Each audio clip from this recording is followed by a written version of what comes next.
ஹரியானாவிற்கும் மகாராஷ்டிராவிற்கும் சேர்ந்து வர வேண்டியது சட்டமன்ற தேர்தல், சேர்ந்து வரணும், ஒரே டைம்ல வர வேண்டியது. என்ன பண்ணிட்டான் அப்படின்னா, ஹரியானாவுக்கு ஒரு டைம்ல நடத்திட்டு மகாராஷ்டிரா தேர்தலை 6 மாதம் தள்ளி வச்சான். காரணம்லாம் சொல்லல, 6 மாசம் தள்ளி வச்சான். அது எதுக்குன்னா வேலை பார்க்கணும்ல, இந்த மாதிரி வேலை அங்கேயும் பார்த்துருக்கான் மகாராஷ்டிரால.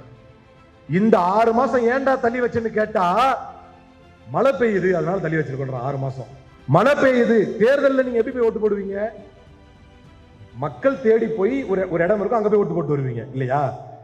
ஆனா இங்க ஒவ்வொரு வீடா போய் பார்க்கணும்.